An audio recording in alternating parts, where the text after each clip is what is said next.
윤석열 정부가 이제 임기 반환점을 돌았습니다. 그러니까 임기의 절반 정도를 소화한 셈인데요. 이번 주부터는 본격적인 후반전에 돌입합니다.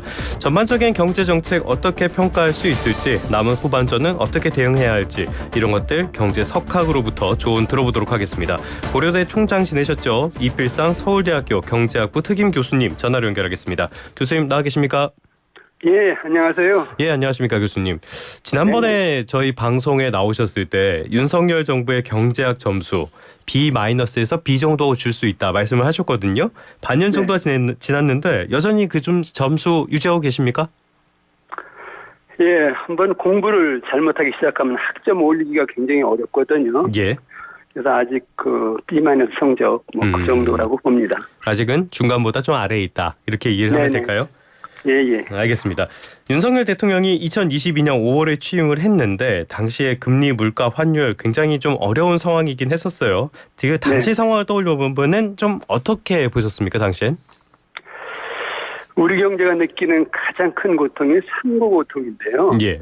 윤석열 정부 출범 당시 상황에 비해서 결코 나아졌다고 보기는 어렵습니다. 우선 금리를 보면요. 2022년 물가가 하도 오르니까 물가를 잡기 위해서 기준금리를 3.5%까지 올리고 계속 동결을 했거든요. 예.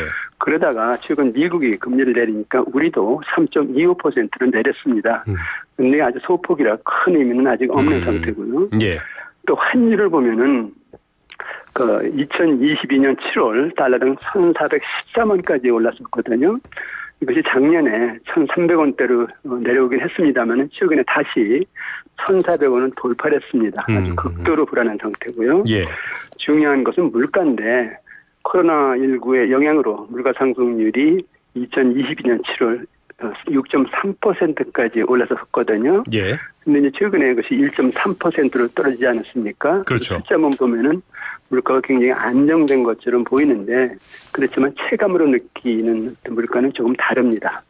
근데 지금 문제는 트럼프 행정부가 출범하면은 관세 압박이 오면서 금리, 환율, 물가가 다시 불안해질 수 있다는 것이거든요. 그래서 아주 혼란스러운 그런 상황에 대해서 봐야 될 것 같습니다.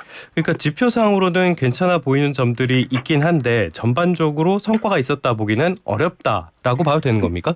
그렇습니다. 예. 알겠습니다. 윤석열 정부 쪽에서는 경제 성과 이것저것 많다 계속 강조를 하고 있어요. 어제도 기재부에서 경제 성과라고 해서 발표를 했는데 정부가 내세운 경제 성과 가운데 이건 좀 아니다 싶은 그런 대목은 없었습니까? 우선 그 물가가 안정됐다 이렇게 얘기를 하는데요. 예. 여기에 대해서 착시 현상이 좀 있습니다. 뭐냐면은 경제가 안정돼서 물가 상승률이 내린 것이 아니라 경기가 침체해서 내린 그런 면이 크다는 것이거든요. 그러니까 수요 자체가 나쁘다는 말씀이신 건가요, 지금? 경기가 경기 자체가 나쁘니까. 예. 사람에게 저체온증이라는 것이 있는데요. 건강이 악화해서 몸이 쇠약해지면 체온이 내려가는 수가 있습니다. 그럼 위험한데 우리 경제에도 지금 경기가 너무 안 좋으니까 그런 현상이 있는 것이 아니냐 이렇게 생각이 들고요. 지금 우리 경제 내수 침체 때문에 자영업, 소상공인 무너지고 기업들도 부실 심하거든요. 그리고 고용 불안도 아주 심하고요. 그러면서 소비와 투자가 얼어붙으면서 물가가 지금 내리고 있다 이렇게 볼 수가 있는데 그래서 정말 경제가 건강해져서 물가가 내리는 것이 아니라 경기가 너무 침체해서 내린 것이 아니냐 이런 어떤 착시 현상이 있다는 것이고요. 또 하나는 정부가 성과로 내세우는 것이 고용인데요. 예. 정부는 32개월 연속 최고 고용률을 보였다. 그래서 고용이 역대 최대다 이렇게 이제 얘기를 하고 있는데 고용률이 오르긴 올랐습니다. 그런데 내용상 문제가 많습니다. 2022년 고용률이 62.1%인데 지난 9월 현재 고용률이 63.3% 조금 올랐습니다. 그런데 이제 내용상 문제가 뭐냐면은 고령자들의 환경기여라든가 이 경비 같은 단순 임시직 일자리가 많이 늘었다는 것이거든요. 그냥 고용의 질이 안 좋은 것이죠. 우리나라 전체 근로자가 2,880만 명 정도 되는데 이 중 60대가 675만, 50대가 672만으로 두 세대를 합치면 거의 50%입니다. 20대, 30대, 40대는 고용이 좀 굉장히 불안하다 이렇게 볼 수밖에 없고요. 특히 20대 같은 경우에는 아예 구직을 포기한다 이런 사람들이 77만 명이나 되거든요. 예. 그래서 고용이 지금 굉장히 불안하고 그것이 가장 중요한 경제 문제인데 아주 잘 되고 있다 이렇게 얘기를 하니까 좀 혼란스럽습니다. 그러니까 전반적으로 봤을 때는 물가 안정세라고 이야기를 하고 있지만은 이거는 경기 악화에 따른 결과로 보는 게 맞을 것 같고요. 고용이 네. 역대 최다라고 이야기를 하고 있는데 고용의 질이라는 측면에서는 오히려 좀 안 좋은 측면들이 있다. 이렇게 이해를 하면 되겠습니까? 그렇습니다. 네. 알겠습니다. 그러다 보니까 이런 굉장히 경제 지표와 체감 경기 속에는 괴리가 날 수밖에 없는 상황이다라고도 볼 수가 있겠는데요. 그렇다면 네. 국민들이 느끼는 체감 경기, 돈 좀 써도 되겠다 이런 소비 심리 언제쯤 살아날 수 있다고 보십니까? 글쎄요, 경제 지표를 보면은 소비자들이 그래도 더 많이 돈을 써야 되는 것이 아니냐 이런 어떤 이야기를 할 수 있을 것 같은데 예. 그렇지 않은 이유가 세 가지가 있습니다. 첫 번째는 소비는 20대, 30대, 40대가 많이 하거든요. 젊은 층이 예, 이 사람들 고용이 불안하니까 그래서 돈을 못 버니까 소비를 못 한다는 것이고요.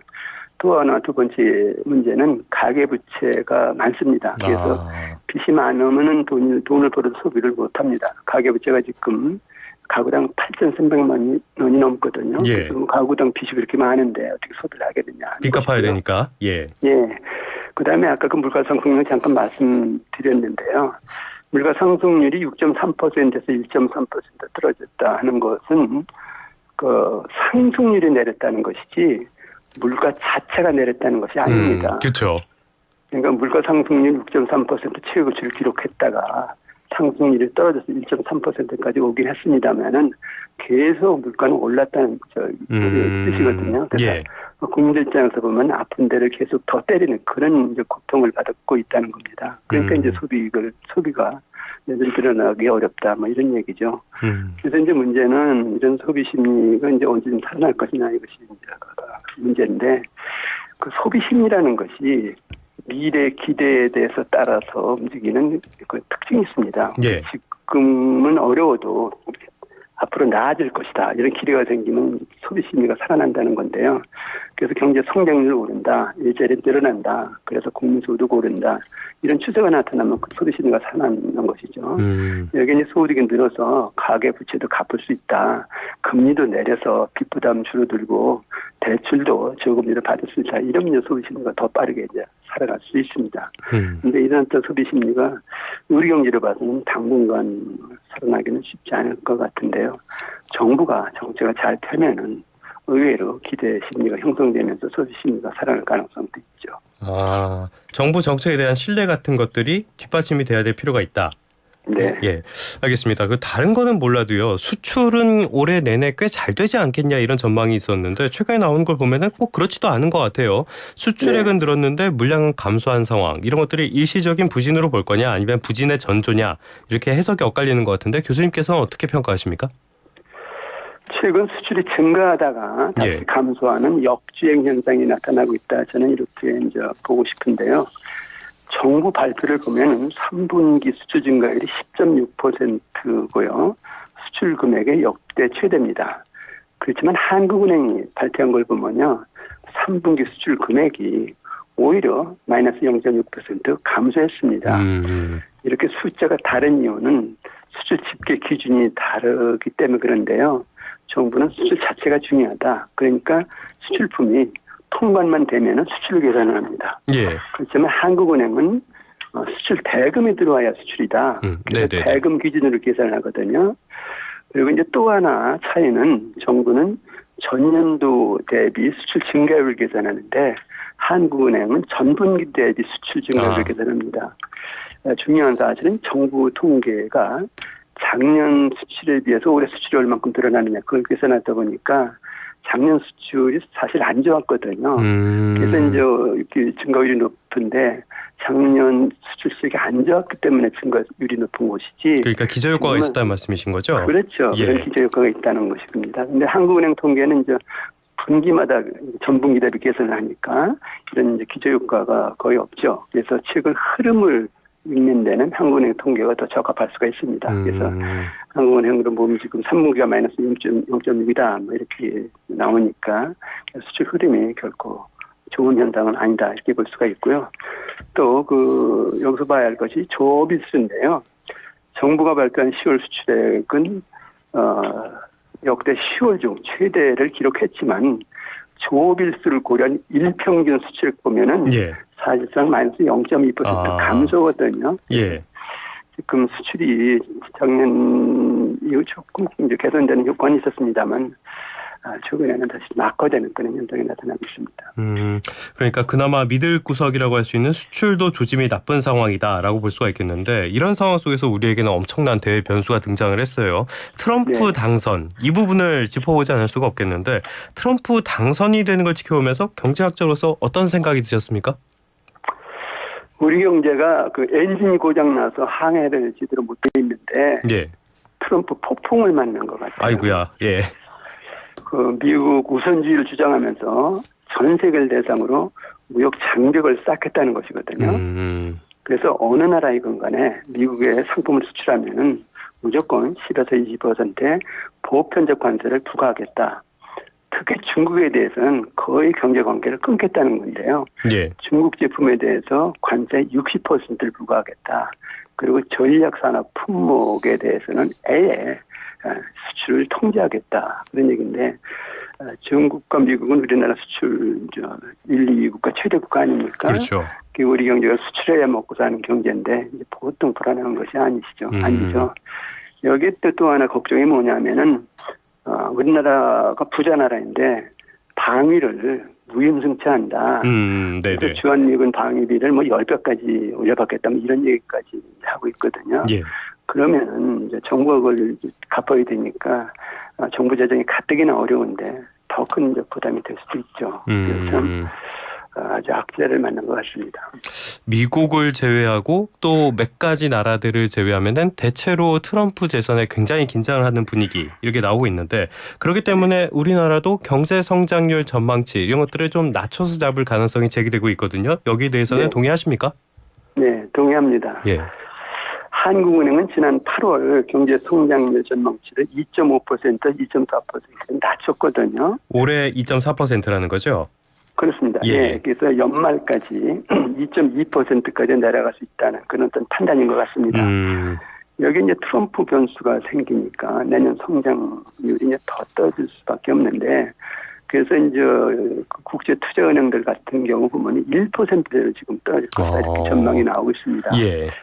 그 시티은행이나 JP모건 이런 데서는 1.8%까지 지금 내려갈 것으로 보고 있거든요. 예. 그리고 이제 정부 국책연구원 KDI가 오늘 이제 경제 성장률 전망치를 발표할 예정인데 하향 조정할 가능성이 있습니다. 전반적으로 우리 경제에는 별로 안 좋은 소식이라고 봐야 될 것 같은데요. 앞서서 그렇습니다. 윤석열 정부의 전반기 이쪽의 경제 정책은 평균보다는 약간 아래 정도로 평가를 하셨는데 후반기 경제 정책 어떻게 가져가야 할지 이 부분도 알아봐야 될 것 같습니다. 우선 가장 우선적으로 신경 쓸 부분 뭐라고 보십니까? 우선 트럼프 행정부 출범에 좀 선제 대응을 할 필요가 있을 것 같은데요. 예. 대응팀을 만들어서 어떻게 하면은 그 피해를 줄일 것인가에 대해서 좀 준비를 서둘러야 될 것 같고요. 근데 어쨌든 간에 지금 현재 우리 경제 보면은 내수 침체와 서민 경제 고통이 아주 심한 상태거든요. 예.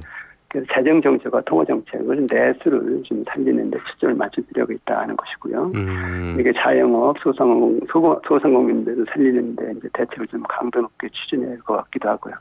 근데 이것으로 그치면 안 되고요. 근본적으로 경제 성장 동력이 꺼지는 것이 문제거든요. 예. 그래서 말만 했지 별로 이제 추진이 안 되고 있는데 규제 계획이라든가 노동 계획이라든가 조세 계획이라든가 교육 계획이라든가 이런 계획 제대로 좀 추진하라는 겁니다. 예. 그리고 이제 산업 발전과 기업 투자를 활성화하는 그런 정책에 초점을 맞춰서 경제가 다시 일어나는 그런 어떤 경제 정책을 집중적으로 좀 펼 필요가 있다 이런 생각이 듭니다. 개혁 말만 하지 말고 적극적으로 좀 추진할 필요가 있겠다. 앞서서 재정정책, 통화정책 두 가지 정도 말씀을 해주셨는데 일단 재정정책 측면에서는 지출을 더 늘려야 된다 이런 이야기가 나오는데 지금 지출할 여력 자체가 별로 없는 상황이잖아요. 여기에 대해서는 어떻게 평가를 하시겠습니까?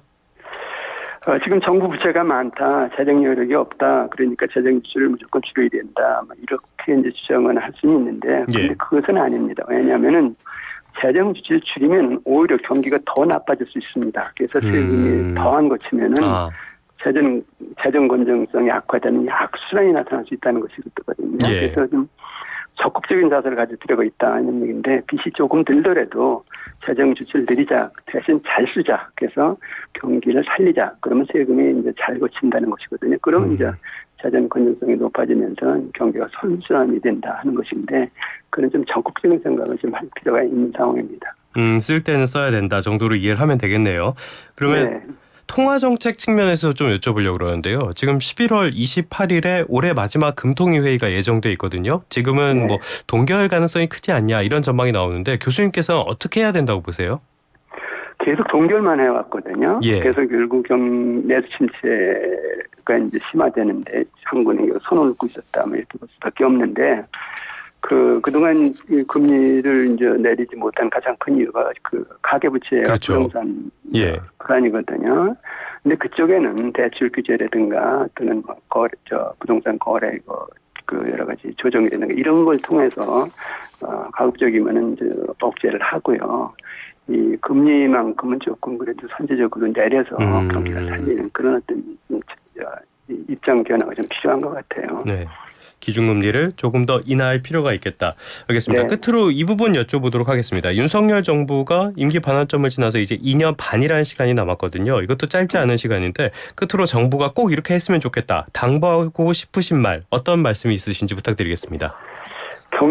정부는 경제가 성과를 내고 있다 이렇게 얘기를 합니다만은 우리 경제 결코 살아남기 쉽지 않습니다.